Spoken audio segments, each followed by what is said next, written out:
Madame, Monsieur, chères téléspectatrices, chers téléspectateurs, pour la plupart d'entre nous, le Parlement, Assemblée nationale et Sénat sont des institutions dans lesquelles des gens comme il faut, habillés comme il faut, parlant comme il faut, votent les lois. Les débats se tiennent dans des lieux où tout est moquette et tapis, voilage et tenture, lustre, dorure et meubles cirés. Quand on parle à ce propos des ors de la République.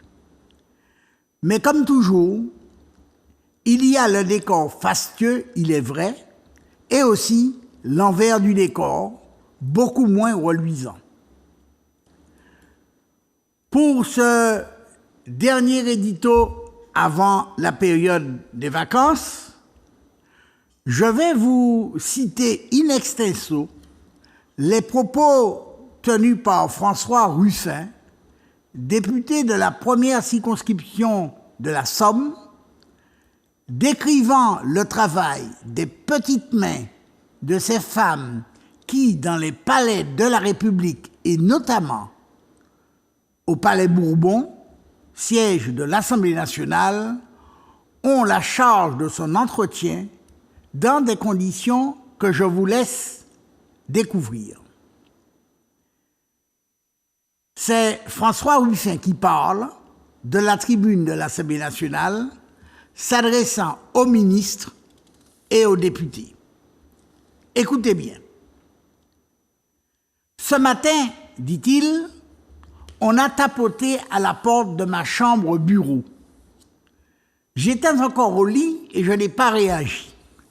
La porte s'est ouverte et j'ai grogné un « Je suis là ». La porte s'est refermée avec un « Oh, pardon ». Comme j'étais réveillé, je suis descendu au petit déjeuner. Quand je suis remonté, le tapis de la douche ne traînait plus dans la salle de bain. La cuvette des toilettes était récurée, les serviettes changées, les poubelles vidées. Le même miracle se reproduit tous les jours. Ce n'est pas l'œuvre d'une fée, non, mais c'est l'œuvre de femmes. J'ai échangé avec elles rapidement dans les couloirs. Elles arrivent à 6 heures et repartent à 10 heures. Assez tôt pour ne pas déranger le travail des députés. Du lundi au vendredi, ça leur fait une vingtaine d'heures par semaine.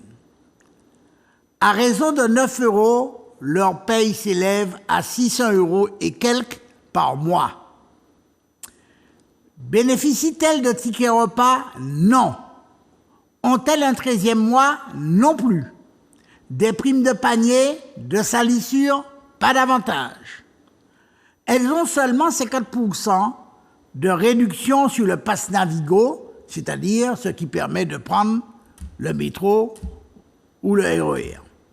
Et tant mieux, parce qu'elles ont une petite heure de transport pour l'aller et autant au retour. Ce pupitre ciré ici, c'est elle. Les cuivres lustrés, c'est encore elle. Les marbres luisants, c'est toujours elle. Elles sont partout, et pourtant elles sont absentes. C'est le propre de la propreté. Elles ne laissent pas de traces. Leur travail est invisible, d'autant qu'on s'applique à les rendre, elles aussi, totalement invisibles. Elles viennent ici tôt le matin, en horaire décalé, pour nous éviter, à nous autres députés, de les croiser, et peut-être pour nous épargner la honte. Car comment nous n'aurions pas honte de se fausser sous le même toit, dans la même maison. Elles sont payées 10 fois moins, avec toutes des temps partiels contraints, toutes sous le salaire minimum, toutes sous le seuil de pauvreté. Notre Parlement plein de raisonnement et de bons sentiments, s'accommode de cette injustice de proximité. Je mentionne ça parce que c'est sous nos pieds, sous notre nez. Je le mentionne également parce que c'est à l'image de la France. Toutes les entreprises, toutes les institutions, les universités, les régions, les lycées, maintenant les collèges, bientôt les hôpitaux, externalisent leur entretien. Ça fait moderne, externaliser. Ça fait des économies surtout.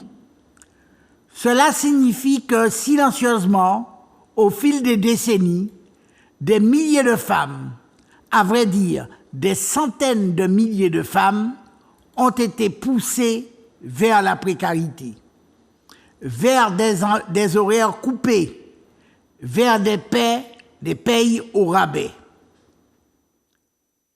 Je le mentionne, poursuit François Ruffin, parce que ça vaut pour le ménage, mais au-delà aussi. Ça marche pareil pour les auxiliaires de vie sociale, les auxiliaires de vie scolaire, pour les assistantes maternelles, pour les emplois à domicile en tout genre. Pour toutes celles, des femmes le plus souvent, pour toutes celles qui s'occupent de nos enfants, des personnes âgées ou handicapées. Quand ce travail n'est pas tout simplement gratuit dans la sphère familiale, compté pour zéro dans un produit intérieur brut aveugle. J'entends volontiers parler dans cet hémicycle et ailleurs d'une société de service. Et chaque fois, ça nous est vanté avec gourmandise comme une promesse de bonheur. Forcément, nous sommes du côté des servis.